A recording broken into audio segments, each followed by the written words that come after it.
Welcome to episode 35 of A Fighting Chance. I'm Jared Hera. We got my man Salvador the Ox Garcia. What is up, my dude? It has been way too long. It's been a very, very long time. I think it's been 3 months. We're getting in the hundreds of days now. I mean, it's pretty ridiculous. It's funny. People honestly were writing me for the last 3 months, like all of our fans, being like, "Were you guys canceled? We heard episode 34. We think you guys went too far, saying way too much about Mackenzie Dern."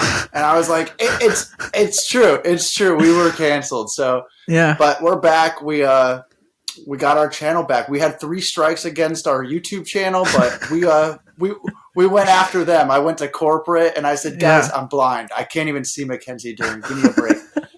I think Mr. YouTube personally came to my house and was like, "Bro, you got to chill out there, dude." Yeah, I was on a conference call with the CEO of YouTube and Mr. Beast for like four days straight. It was crazy.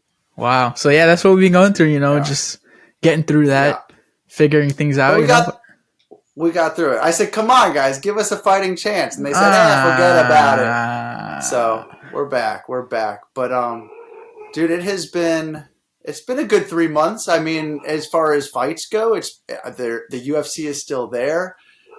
Jake Paul beat Nate Diaz. I know, right? So, there's a lot going on. There's a lot to unpack. But I think it is fitting that we come back on the same week that it's announced Sean Strickland is getting a title shot. I think that's pretty awesome. Was that official? It's pretty official. Pretty official. What do you mean? Because all I'm hearing sometimes it's a go, sometimes it isn't a go. What is it right now? Well, there's a really good source right now that's saying it's basically done. They're just ironing out like small details in the contract, and that's why it hasn't been announced. But they've agreed to the fight. Like it's gonna happen in Sydney. Who's the good source? Chael? No, it's not Chael. If it was Chael, I wouldn't even brought it up because that's never accurate. But I don't know, man. Chael's the best. He is the best. He was looking a little chunky at the Jake Paul weigh-ins. I'm not gonna lie, he was looking like I can't even come up with anything. Because why am I insulting Chael P? I mean, ridiculous. Dude, have you seen any of Chael's attacks at Andrew Huberman? No. Why is he going after Andrew Huberman? Because Andrew will put out these claims like taking an ice bath will increase your testosterone by like 400%, or just like crazy claims. And Chael has gone. Andrew is now Chael's official enemy because he's like, nothing you're claiming is true. Like the only thing that'll do that is drugs. Like and he knows. It's so funny. It's the best though. Like wow. Yeah. He's been beefing with a few people about steroids. I know he was calling out Yuri, saying like, "Come on the podcast if you're not having problems with USADA, which I know you are, or whatever." Which I think is pretty wild to make these accusations. There's been a lot of heat lately. Jamal Hill and Ariel has been pretty spicy. Everyone's just angry right now. Maybe it's a summer thing. It's been real hot outside. It has been very hot. I think there's just there's a negative energy that's just with the heat for sure. Have you checked out any of Jamal Hill's YouTube channel? I've only seen the video where he talks about Ariel. I haven't seen any other content though. Dude, doesn't that man's voice sound fresh on a microphone? Yeah, it does. It's perfect. It's just dude. He starts talking, and I feel very relaxed instantly. Yeah. It's beautiful.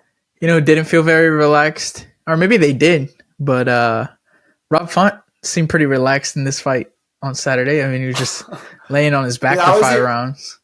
I wasn't even going to bring it up. I was waiting to see if you would, because as we know, Corey Sandhagen is probably my favorite current UFC fighter, and you've got Rob Font as your favorite, as you claim. Yeah. Which, do you still claim that Rob Font's your favorite? Of course. Him and Calvin Kattar and Max Holloway. That's the 3. Sure. But so what was he doing? I don't know. I can't, it didn't look like he was, even, oh, you still there? I mean, you got me? Yeah. I was just like, he went into his corner, and I think they were asking him all the right things. They were talking about all the right things. Like, they asked him, what's going on with you? Like, what are you seeing in there? Yeah. And he was like, I don't know, man. I can't, like, he's timing the double leg. And they're like, all right, cool. Like, sprawl, like figure out how to stop the timing. And just don't lay on your back. Like, yeah, even like create scrambles, and I don't know. You just turn. Even if you're going to give up your back, you got to try something.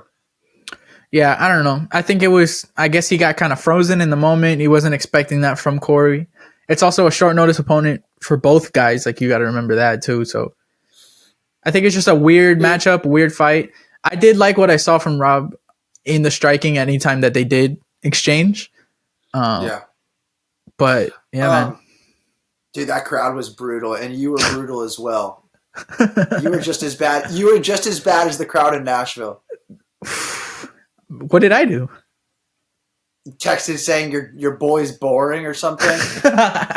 wait, I gotta see what I was half asleep, bro. Let's see. You said I said your boy stinks. Your boy stinks. And what did I say? You said, yeah, winning is very smelly.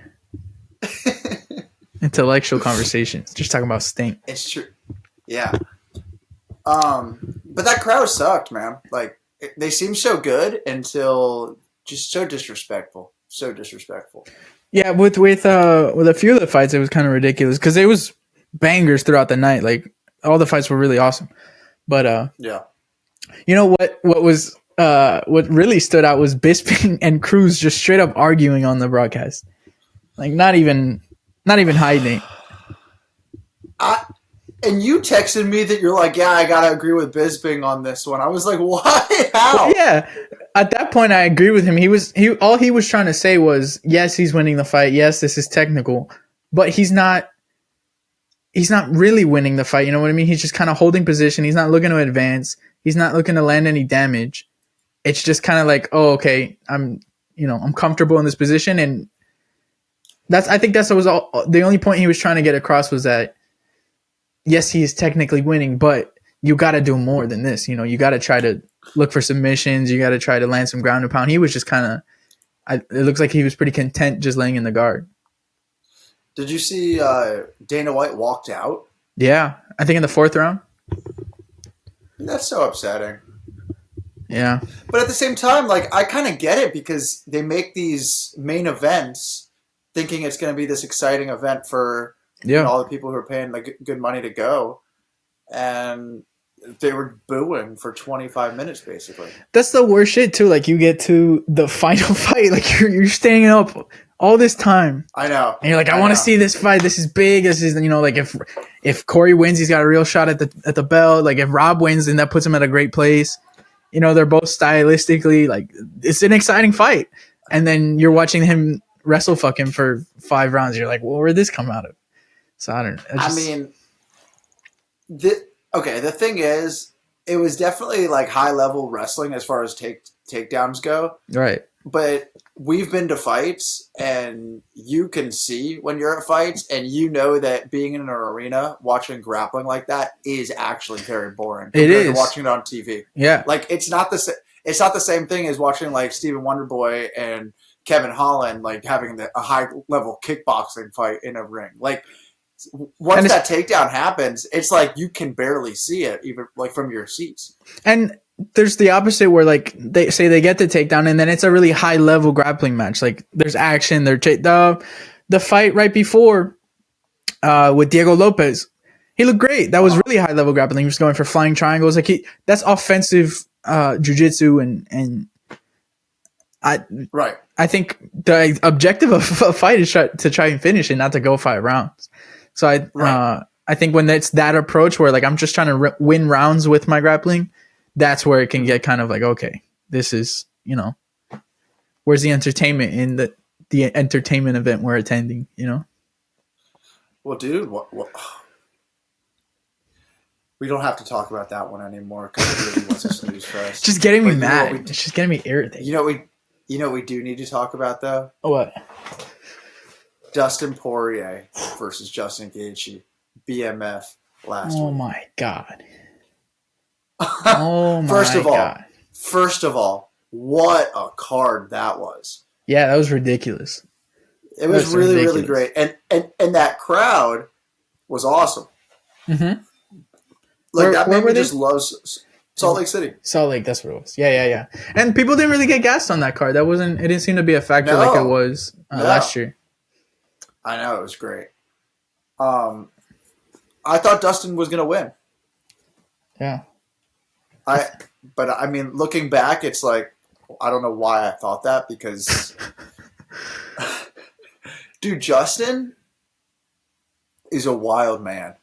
The thing is, we as fans have had to listen to Justin come off of losses for a few years now, if you think about it. It's because him beating Chandler wasn't the kind of feeling of him beating Poirier. No. And he didn't it was a war, you know what I mean? He didn't beat his ass to where it was no question. It was kind of a right. This Justin, hearing him in the post fight conference, after he landed that head kick, it was a different person than I've ever heard. It was like, oh my gosh, Justin is on cloud 9 right now, but he doesn't even have normal throw it in your face kind of confident or excitement. He's just giddy about it. Dude, I know. Yeah. It was so exciting to see him giddy, and he was just taking every second in, and it was really beautiful just to hear the way he loves to inspire through those moments and inspire people just to feel what he's feeling in that moment. He just wanted everybody to feel it, kind of like the way Izzy did it, but in a way more just down to earth way. Yeah, it was cool.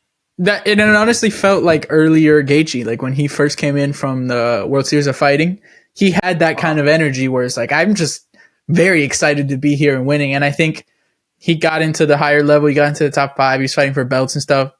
And that can leave you kind of, if you're losing in the situation, that leaves you kind of bitter.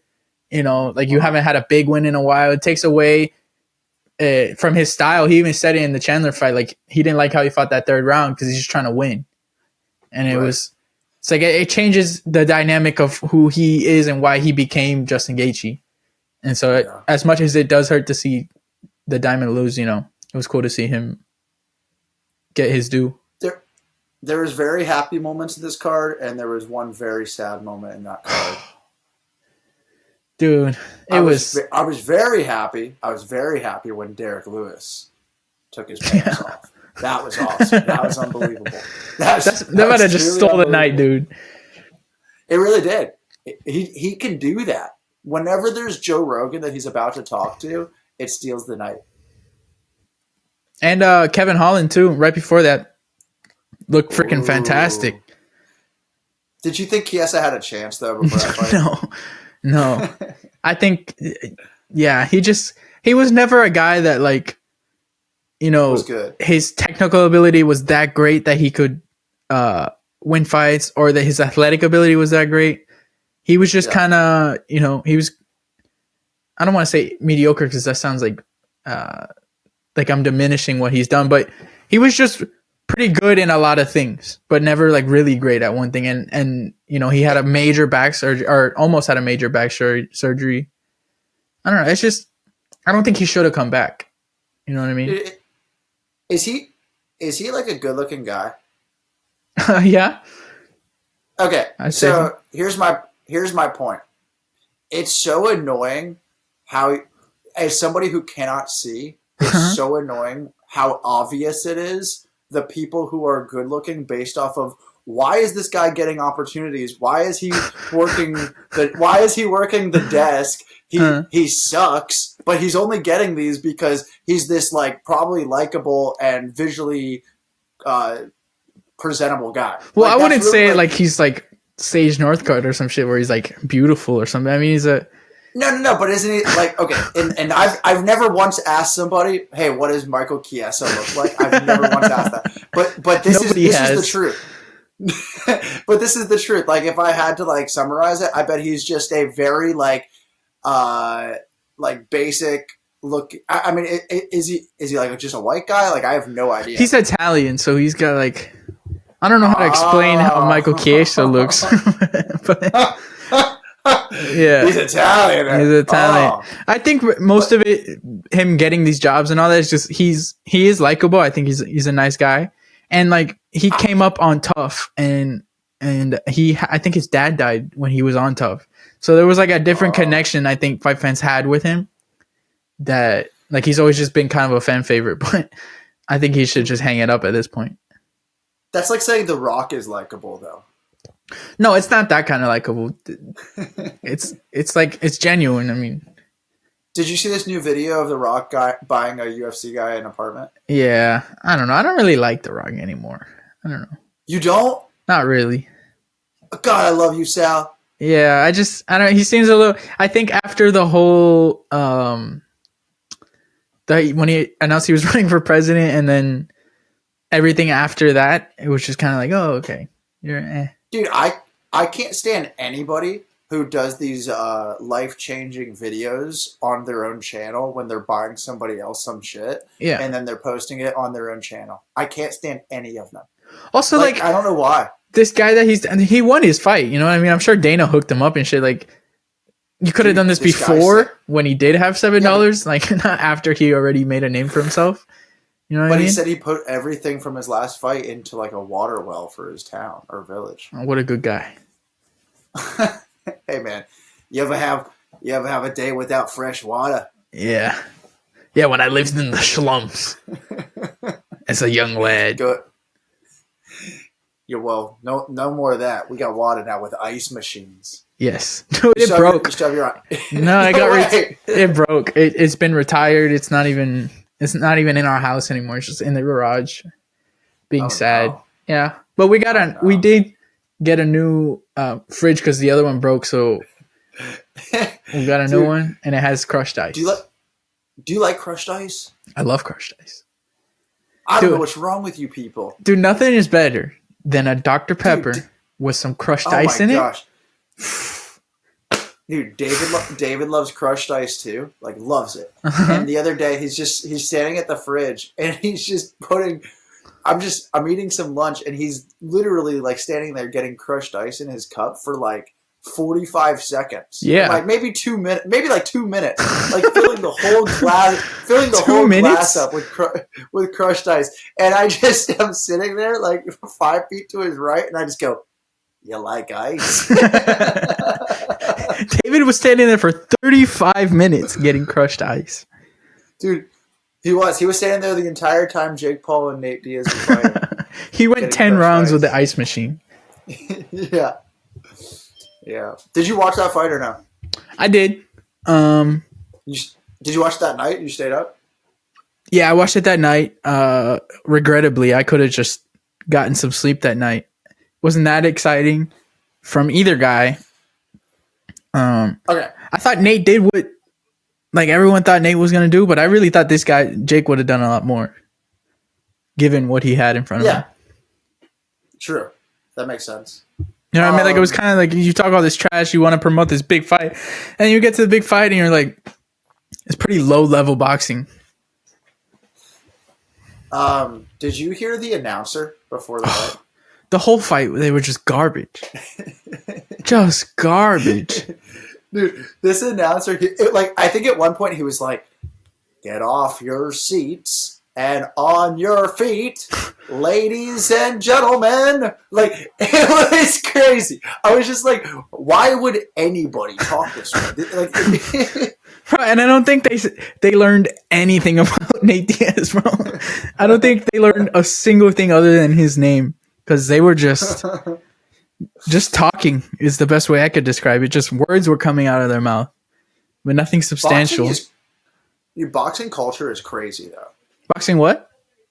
Culture? Oh, yeah. Yeah, it's nuts. It really is. It's a whole other monster. It's really funny. It makes me laugh. Yeah, it is a little goofy. They got some goofiness going on. But I think the sport is definitely, when it's at its highest, like we just had Errol Spence and T-Bud. When it's at the highest level, then it's like, all right, I see the appeal. But then shit like this happens, and it's like, why? Why is this a sport? Francis Ngannou was there. Did you see him being interviewed? No, I haven't watched anything Francis Ngannou in a little. That's cool. So he was being interviewed at the Jake Paul fight, and it's he's the guy who's just got this huge contract, got the Tyson Fury fight coming up. But there truly isn't a worse interview, I think, in all of sport history than Francis Ngannou. I guess, it's just bad. You know what? It's just bad. I did hear him when he went on Rogan, and I think that was better because it was more of a conversation. Like, he was telling a story and all that. But I get what you mean about the interview specifically. Like, we're at an event. Hey, Francis, what do you think about Paul Diaz? And it's like, all right. Literally, yeah. It's bad. Did you listen to Sean Strickland on Joe Rogan? Yes, I did, and it was probably the most enjoyable 2 hours. It's also probably the most stressed out I've seen just Joe Rogan on his own show before. There was some shit that Sean was saying that was like, damn, you're saying this on the biggest platform in the world. I know, and it was also pretty lame. I mean, think about the amount of people that they've had, like controversial people on there. And Jamie will type in everything, looking up just to fact check whatever. And there was so much that he wouldn't type in that Sean was saying to type in. Yeah, but some of it was pretty honest. I don't think they want to get flagged by the FBI, bro. Like, I think that there's a level of safe that I guess you can maintain. But I mean, he just said it on there like he wants to murder someone. That was something that he said on the podcast. It was like, I want to murder someone. Okay. But like, what about the part with like Izzy and his dog? Did you get to that? Was weird. Yeah. Yeah, but Jamie, like, they would not type that in. Yeah, why would they, bro? because my point is it makes people go, why aren't they typing this in? They'll type anything in. It just seems like they're on, like, they have to stay to, like, true to Izzy, like loyal to Izzy because he's the UFC cash cow. Well, and Joe likes Izzy too, so he's like, he was defending him a little bit. Right, but as a Sean Strickland fan, and as a fan of freedom, I just want things to be able to be typed in whenever they're said on the show. As a true American. That's all. God damn it, look it up, Jamie. Type it in. It's your job. But yeah, that's that. I didn't even listen to the whole thing. I don't even know what I'm talking about. You're the problem, Jared. It's people like you. It is. It for sure is. Yeah, this weekend, there's a pretty good fight, I think. I don't think it does much for the division. I think it's really just a fun fight, which is what RDA wanted. I think a few fights back, he was like, I know I'm not in title contention. I just want fun fights. And Vicente Luque and Rafael dos Anjos is a very fun fight. Anybody else good on the card? Yeah, there's Khalil Roundtree. Chris Daukaus is the co-main event. Chris Daukaus at 205, which I still think he gets knocked out. Yeah, I think so.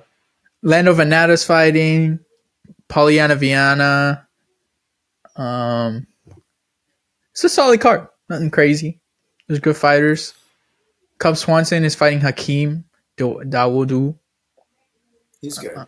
Yeah. But did you know that Vicente Luque had a brain hemorrhage after the last fight? No. With Jeff Neal. That's why he's been out for so long. This dude had a brain hemorrhage and he's fighting again. Wow. Yeah. That's inspiring. It's pretty... I don't know how he got cleared. I don't know how that works. That's crazy, man. Yeah. I don't know. Yeah, I mean, Jared Gordon didn't even get cleared. Yeah, and Jared Gordon is just like Canadian, right? He's Canadian? Is he? I don't know. I think so. I don't know what he is. He is not Canadian. No, he's from Queens, New York. I'm thinking of John McDessie, I think. I'm thinking of George St. Pierre. Rory McDonald? That guy, I'm thinking of Jasmine Jasdavicius? Yeah. Wow, what a deep cut. Sorry. Yeah, man. Are you good? You want to just call this a quickie episode? I think it's a quickie episode. We're back. Yeah, it feels good. It feels good to be back. Feels good to be back. We'll be back with more exciting stuff, just more fun stuff. Gotta have some fun. More fun stuff. Thank you for being patient with us to all of our loyal listeners. I appreciate you all. Our fans that were blowing up our DMs, like, where are you guys? Where are you guys? Yeah. We were actually in Romania in a mansion. So. We were in a Romanian jail for the last 3 months. Yeah, we're doing push-ups. Jared read the entire core. He just read it all. I did. Yeah. You've been doing 500 push-ups a day. It's been pretty great. Yeah. Yeah, I shaved my head too. It just grew back really fast. Yeah, within a day. Yeah. That's how it is, All right, my man. This has been awesome. Yeah. We will do many more. But thank you, friends, for tuning into A Fighting Chance. Please like, subscribe, ring that bell for notifications, share with your friends, and we will see you next time. Peace.